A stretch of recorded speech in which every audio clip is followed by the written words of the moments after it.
Hello everyone, welcome back to trading with Groww. मेरा नाम है असीम सिंघल, मैं एक फुल टाइम ट्रेडर हूं और आज हम बात करने वाले हैं वॉलेटिलिटी की और स्पेसिफिकली इंडिया विक्स की। जी, हम बात करेंगे इंडिया विक्स की। इंडिया विक्स क्या होता है, इसका क्या परिणाम होता है, इससे हम कैसे यूज करके ट्रेडिंग कर सकते हैं, क्या हम इसके बेसिस पर कोई इन्वेस्टिंग या ट्रेडिंग स्ट्रैटेजी बना सकते हैं। बट एज यूजुअल आगे बढ़ने से पहले make sure that you subscribe to channel and like this video. तो चलिए शुरू करते हैं आज की वीडियो।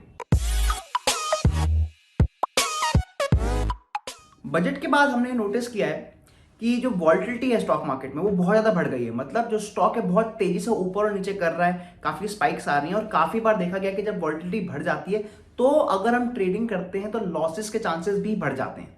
यहीं पर काम आता है इंडिया विक्स। इंडिया विक्स क्या है? इंडिया विक्स हमें पता चलता है कि इस समय रिस्क का परसेप्शन क्या है। इंडिया विक्स जो कैलकुलेट किया जाता है वो CBOE विक्स के हिसाब से कैलकुलेट किया जाता है, जो कि है शिकागो बोर्ड ऑप्शंस एक्सचेंज के बेसिस पे। जो फॉर्मूला है वो सिमिलर फॉर्मूला यूज किया गया है इंडिया विक्स को कैलकुलेट करने के लिए भी, जहां पर जो भी निफ्टी की ओटीएम कॉल्स और ओटीएम पुट्स होती हैं उसको यूज करके इंडिया विक्स निकाला जाता है। अब इंडिया विक्स का मतलब क्या है? इंडिया विक्स का मतलब है कि जो एनालिस्ट हैं वो क्या परसीव करते हैं कि अगले 30 दिन में क्या वॉलिटिलिटी रहेगी। हम इंडिया विक्स की कोई भी नंबर, अगर मान लीजिए आपका 15 है या 20 है या 30 है, उसकी बेसिस पर ये भी निकाल सकते हैं कि अगले 7 दिनों में, अगले 1 महीने में और अगले 1 साल में क्या मूवमेंट, परसेंटेज मूवमेंट आने के चांसेस होते हैं। तो आइए सबसे पहले तो देखते हैं कि इंडिया विक्स का कोई भी नंबर है तो उसको हम क्या परसीव करेंगे, उसका मतलब क्या होगा, और फिर देखेंगे कि इंडिया विक्स के बेसिस पर हम कैसे इन्वेस्टिंग और ट्रेडिंग भी कर सकते हैं। तो यहाँ पर मैं आपको इंडिया विक्स का चार्ट दिखा रहा हूँ। आप इंडिया विक्स को सिलेक्ट करेंगे अगर इंडिया विक्स, तो आप देखेंगे कि इंडिया विक्स का भी एक नॉर्मल चार्ट खुल जाता है। हम इसमें ट्रेडिंग नहीं कर सकते बट हमारे को इससे काफ़ी चीज़ों का पता चल जाता है। एंड यहाँ पर आप देख सकते हैं कि जो इंडिया विक्स है वो जो नंबर रहता है वो 0 to 100 के बीच में रहता है। एंड जनरली जो नंबर है वो 10 से लेके 30, 10 to 30 के बीच में रहता है। बट बीच में अगर आप देखें जब 2020 का क्रैश आया था तो बहुत ऊपर चला गया था इंडिया विक्स। बट अब हम देखेंगे कि इंडिया विक्स का जो नंबर है उससे हम क्या कैलकुलेट कर सकते हैं। तो अगर हम आज का इंडिया विक्स देखें वो करीब 14.68 है। तो अगर हम 15 मान लेते हैं इंडिया विक्स को, तो आइए देखते हैं कि इसका हम कैसे यूज कर सकते हैं। तो इंडिया विक्स की जो वैल्यू है वो 15 है। अब इसका मतलब क्या है कि जो हमारी ईयरली मूव आ सकती है, जो ईयरली मूव आ सकती है इन 1 ईयर, वो करीब आप मान सकते हैं कि 15% की आ सकती है। मतलब अगर निफ्टी 15,000 पे है या निफ्टी अगर 18,000 पे है तो वो प्लस माइनस 15% जा सकता है। तो जो उसकी अपर लिमिट है वो हो सकती है 18,000 इंटू 1.15, मतलब ऊपर 15%। और जो इसकी लोअर लिमिट है वो 18,000 माइनस 1.15। तो मतलब 15% वो या तो नीचे गिर सकता है ऊपर जा सकता है। तो आप देखेंगे कि यहाँ पर काफ़ी बार, लेट मी जस्ट सी कि फॉर्मूले में क्या गलत हुई है। जी, तो आप देख सकते हैं कि निफ्टी की वैल्यू अगर 18,000 हम मान के चल रहे हैं तो अगले 1 साल में जो निफ्टी है वो करीब 20,700 से लेकर 15,300 पर जा सकता है। सिमिलरली आइडिया हम मंथली मूव के लिए भी निकाल सकते हैं। तो अगर हमें मंथली मूव निकालनी है तो इन दिस केस हमें परसेंटेज निकालना पड़ेगा कि कितना परसेंटेज कम हो जाएगा, क्योंकि 15% ईयरली का है।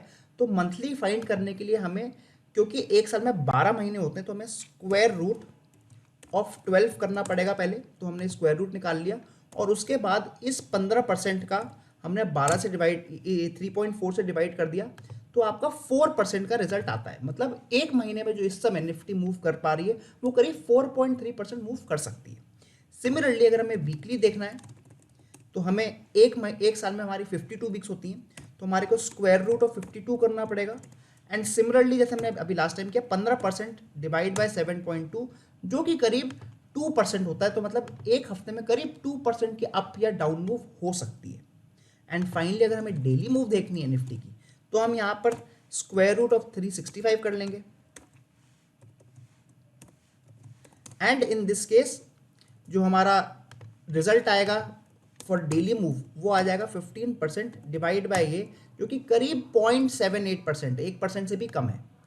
1% आप मान सकते हैं। तो इस तरीके से हम ढूंढ सकते हैं कि इंडिया में अगर हमें पता होता है तो उसके बेसिस पर हम कितनी हमारे को मूव एक्सपेक्टेड है हम ये पता कर सकते हैं और इसके बेसिस पर हम अपर एंड लोअर लिमिट निकाल सकते हैं। तो जैसे मैंने आपको ईयरली की अपर लोअर लिमिट निकाल के दिखाई थी, आप सिमिलर आइडिया करके आप बाकी चीज़ों की भी अपर और लोअर लिमिट निकाल सकते हैं। अब इसको हम स्ट्रैटेजी में कैसे यूज करेंगे वो हम आगे डिस्कस करेंगे। तो हमने ये तो देख लिया कि इंडिया विक्स का जो नंबर है उससे हमें कैसे पता चल सकता है कि हमारी क्या मूवमेंट आ सकती है, और जैसे हमने बात करी इसकी हम स्ट्रैटेजी भी देखेंगे ऑप्शंस की। बट पहले हम देखते हैं कि इंडिया विक्स और निफ्टी में क्या कोरिलेशन देता है। देखा गया है कि काफी बार इंडिया विक्स और निफ्टी में नेगेटिव कोरिलेशन है। इसका मतलब है कि अगर इंडिया विक्स ऊपर जा रहा है तो निफ्टी नीचे गिरेगा, और अगर निफ्टी ऊपर जा रहा है तो इंडिया विक्स नीचे गिरेगा। इसी फॉर्मेट को या इसी चीज को हम यूज करके हम इन्वेस्टिंग की स्ट्रैटेजी भी बना सकते हैं। बट प्लीज नोट, ये हमेशा नहीं होता है। काफी बार ऐसा भी देखा गया है कि इंडिया विक्स भी ऊपर जा रहा है और निफ्टी भी ऊपर जा रहा है, और स्पेशली इंट्राडे में आप देखेंगे काफी बार कि दोनों सिमिलर डायरेक्शन में जा रहे हैं।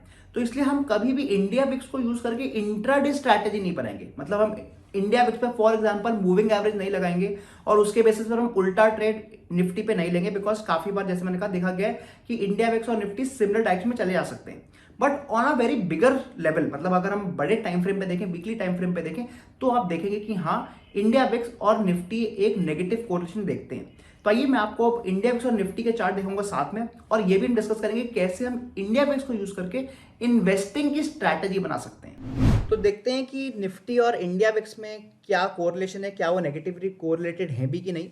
यहाँ पर मैंने आपको ऊपर निफ्टी का चार्ट दिखाया on the weekly time frame, और नीचे मैं आपको इंडिया विक्स का चार्ट दिखा रहा हूँ again on the weekly time frame. यहाँ पर हम देखेंगे कि जब निफ्टी नीचे जा रहा है, फॉर एग्जांपल अगर आप देखें इस समय जब निफ्टी नीचे गिर रहा था करीब 2020 में, तो उसी समय जब निफ्टी नीचे गिरा था तो उसी समय आप देखेंगे कि इंडिया विक्स बहुत तेजी से ऊपर जा रहा था, और जब निफ्टी ने अपना एक रिकवरी ली थी उस समय इंडिया विक्स बहुत तेजी से नीचे गिरा था। तो यहाँ पर हम काफ़ी अच्छे से देख सकते हैं क्लियरली कि जो निफ्टी है और इंडिया विक्स है वो उल्टा चल रहे हैं, उनमें नेगेटिवली कोरिलेशन है। आइए एक दो एग्जाम्पल और देखते हैं। अगर आप यहाँ देखें कि इस समय ड्यूरिंग दिस टाइम जो इंडिया विक्स है वो ऊपर की तरफ जा रहा था, वो ऑलमोस्ट फ्रॉम 10 लेवल, जो मैंने नीचे की लाइन बनाई 10 का लेवल है, वहां से वो 30 के लेवल्स तक पहुंच गया था। On the other hand same time पे अगर हम देखें जो निफ्टी है वो नीचे गिर रहा था, वो नीचे गिर रहा था। तो काफ़ी बार आप देखेंगे कि इस तरह का होता है जहां पर इंडिया विक्स और निफ्टी ऑपोजिट डायरेक्शन में चलते हैं, और इसी का हम यूज़ भी कर सकते हैं। अब हम पहले समझते हैं कि जो 10 वैल्यू है, जहां पे मैंने नीचे की लाइन बनाई 10 वैल्यू और 30 वैल्यू, क्योंकि ये जो लेवल है इन्हीं लेवल पे आप देखें काफ़ी बार कि इंडिया विक्स की वैल्यू रहती है। इसका मतलब क्या है? जब वैल्यू 10 है मतलब वॉलेटिलिटी बहुत ज़्यादा लो है, उस समय मार्केट में जो वॉलेटिलिटी बहुत ज़्यादा कम हो गई है, और अगर वॉलेटिलिटी कम है तो काफ़ी चांसेस हैं कि जो प्रॉफिट है वो भी बहुत कम हो जाएगा। देखिए वॉलेटिलिटी बहुत कम होना भी बहुत अच्छी बात नहीं है, बिकॉज अगर हमें पैसा कमाना है तो हमें थोड़ी मूवमेंट चाहिए मार्केट से, और अगर वॉलेटिलिटी बहुत ही कम है तो वहाँ पर हमारे को प्रॉफिट आने में बहुत मुश्किल रहेगी। Similarly on the other hand जब वॉलेटिलिटी 30 के आसपास हो जाती है, जहाँ पे हम देख सकते हैं कि 30 के आसपास ये काफ़ी बार चली जाती है, उस केस में जो वॉलेटिलिटी वो बहुत ज़्यादा बढ़ जाती है, मतलब लोग काफ़ी ज़्यादा डरे हुए हैं। अब हमें पता है कि अगर हमें काफ़ी लोग अगर डर गए हैं, मतलब वहाँ पर एक फियर आ गया है, हम उस समय अगर बाइंग करते हैं, बिकॉज उस समय काफ़ी बार होएगा कि जो लोग हैं वो एग्जिट कर रहे हैं, एंड अगर हम उस समय बाइंग करते हैं तो हमारे को एक बहुत अच्छी लेवल्स पे बाइंग अपॉर्चुनिटी मिल जाती है। तो आइए देखते हैं कि क्या अगर हम 30 लेवल्स पर अगर हम बाइंग करते निफ्टी में तो क्या हमें कुछ प्रॉफिट्स आते। अगर आप देख सकते हैं कि पहले से देखें फर्स्ट टाइम अगर जब निफ्टी जो विक्स है 30 के आसपास गया था, हमारे को जो एंट्री मिल जाती निफ्टी में करीब 7500 लेवल पे एंट्री मिल जाती, और उसके बाद हम देख सकते हैं कि काफ़ी तेज़ी से निफ्टी ऊपर गया था। सिमिलरली जब फिर से विक्स यहाँ पर 30 के आसपास आया था तो हमारे को करीब इस पॉइंट पे एंट्री मिल जाती, बट उसको थोड़े दिन में हमारी एग्जिट भी आ जाती, बिकॉज जो विक्स है वो 10 के नीचे फिर से चला गया था। सिमिलरली अगर आप देखें जब विक्स फिर से 30 के ऊपर गया था तो हमारे को बहुत अच्छे लेवल पे फिर से निफ्टी में एंट्री आ जाती, और हमारे को यहाँ पर पिरामिडिंग का भी ऑप्शन मिल जाता है, क्योंकि बार बार डिप्स पे आप देख सकते हैं हमारे को एंट्री बार बार मिल रही थी एज पर विक्स। तो ये बहुत अच्छी स्ट्रैटेजी है, जहां पर जैसे ही विक्स 30 के ऊपर जाता है हम बाइंग कर सकते हैं निफ्टी या निफ्टी 20 में, क्योंकि वहां पर एक फियर आ गया है मार्केट में और हमारे को एक अच्छी एंट्री मिलने के चांसेस हो जाएंगे।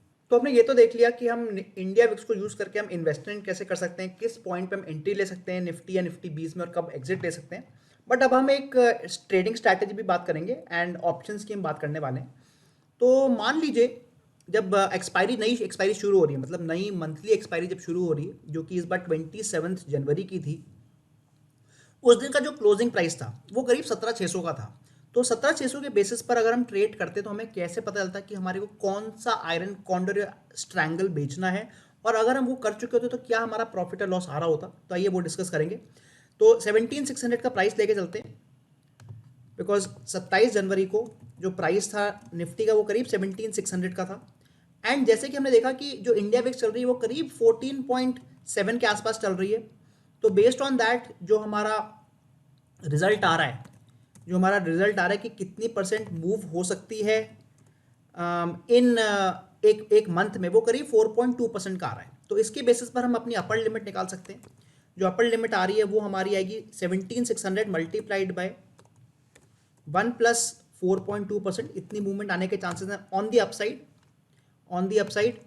एंड सिमिलरली जो लोअर लिमिट बन रही है वो हमारी बन रही है 17,600 जो कि निफ्टी का प्राइस था, मल्टीप्लाइड बाय 1 माइनस 4.2%। ये हमारी लोअर लिमिट बन गई है। ये मंथली लोअर लिमिट्स हैं, monthly upper and lower limit है, मतलब चांसेस हैं कि निफ्टी इन्हीं लेवल्स के बीच में रहेगा। तो इनको हम यूज करके हम एक स्ट्रैंगल सेल कर सकते हैं, मतलब हम 18,300 का हम कॉल सेल कर सकते हैं और हम 16,800 की पुट सेल कर सकते हैं। देखते हैं कि अगर हम ये करते तो क्या हमारे कुछ प्रॉफिट या लॉस आ रहा होता। तो सबसे पहले मैं 18,300 की कॉल लेने वाला हूं और ये मंथली कॉल होने वाली है, मतलब मैं फरवरी एक्सपायरी की कॉल ले रहा हूं। और 18,300 की कॉल अगर हम देखें तो 27 जनवरी को जो इसका प्राइस था वो करीब 95.6 रुपीज़ का था, ये हमारी एंट्री होती, इस पर हम सेल करते। और एज ऑफ टुडे अगर हम प्राइस देखें तो ये करीब 33 रुपीज़ का रह गया। तो अगर हम आज भी इस पर एग्जिट कर लेते तो जो हमारा प्रॉफिट एंड लॉस निकल रहा है वो करीब हमारा 62 पॉइंट्स का आ रहा है। ऐसे देखते हैं 16,800 पुट की बात कर लेते हैं। तो मैंने यहाँ पर 16,800 पुट लगा रहा हूँ again for the monthly expiry. अगर हम मंथली एक्सपायरी की बात करें तो जो 27 तारीख को हमारा वैल्यू थी, क्लोजिंग प्राइस, वो थी करीब 78 रुपीज़ की, 78.1 की। और अगेन इसमें भी जो आज प्राइस आ रहा है वो करीब 15.75 आ रहा है, मतलब इसमें भी हमें करीब 62 रुपीज़ का प्रॉफिट हो गया है। तो अगर हम टोटल प्रॉफिट की बात करें स्ट्रैटेजी में, वो हमारा करीब 125 रुपये का आ रहा है। अगर हम 125 की बात करते हैं और अगर हम एक एक लॉट में भी ट्रेड करते हैं, even on a single lot, तो जो आपका निफ्टी का लॉट साइज है वो 50 रुपये का है। तो हमारे को जो इसमें प्रॉफिट निकल रहा है वो करीब 6,200 रुपीज़ का प्रॉफिट आ रहा है। अब यहाँ पर तो हमने स्ट्रैंगल को सेल किया था, ये हमने जो मैंने आपको स्ट्रैटेजी बताई वो स्ट्रैंगल की थी। बट अगर हम यहाँ पर थोड़ा सेव करना चाहते हैं तो हम यहाँ पर हम आयरन कॉन्डर भी बना सकते हैं। मतलब हम यहाँ पर थोड़ी सी आउट ऑफ द मनी 18,500 की हम कॉल को बाय कर लेते और हम थोड़ी सी out of the money put, मतलब 16,500 की पुट को हम बाय कर लेते। अगर हम ये कर लेते तो हमारे को यहाँ पे दो बेनिफिट और मिलते। पहला बेनिफिट तो ये है कि जो हमारी टोटल मार्जिन है वो आपका काफ़ी कम हो जाएगा। आप देखेंगे अगर आप ये ट्रेड करेंगे तो करीब 50-60 हज़ार रुपये में आपका टोटल स्ट्रैंगल बन जाएगा या टोटल आयरन कॉर्नर बन जाएगा। और दूसरी चीज़, अब हमारे को अनलिमिटेड लॉस नहीं हो सकता, बिकॉज जो हमारा लॉस है वो फिक्स्ड हो गया है। तो ये भी आप कर सकते हैं, ट्राई कर सकते हैं। बट काफ़ी बार कंफ्यूजन यही रहता है कि हमारे को कितनी मूव पर हमारे को स्ट्रैंगल या आयरन कॉर्नर बनाना है, और वो आप इंडिया विक्स को यूज़ करके निकाल सकते हैं कि कितनी मूवमेंट आने के चांसेस, और उसके बेसिस पर जैसे हमने उसी लेवल्स के हमने कॉल और पुट को बेचा, ताकि अगर मूवमेंट आती भी है तब भी हमारे को प्रॉफिट आ जाए। तो आई होप आपको आज की वीडियो पसंद आई है। हमने ये देखा कि हम इंडिया विक्स को यूज़ कर इन्वेस्टिंग और ट्रेडिंग दोनों कैसे कर सकते हैं। हमने ये भी देखा कि इंडिया विक्स हमें थोड़ा बहुत आइडिया मिल जाता है कि एक महीने में कितनी मूवमेंट आ सकती है, और उसको यूज़ करके हम आयरन कॉन्डोर या स्ट्रैंगल सेल करके बहुत अच्छा प्रॉफिट कमा सकते हैं। अगर आपको आज की वीडियो पसंद आई तो as usual make sure that you like this video and subscribe to channel. और बिफोर आई फॉरगेट, हमने ट्रेडिंग विद ग्रो का इंस्टाग्राम पेज भी शुरू कर दिया है, उसका लिंक आपको डिस्क्रिप्शन में मिल जाएगा, उसको भी जाके जरूर फॉलो करें। और मैं मिलता हूं आपको अगली बार। Thank you.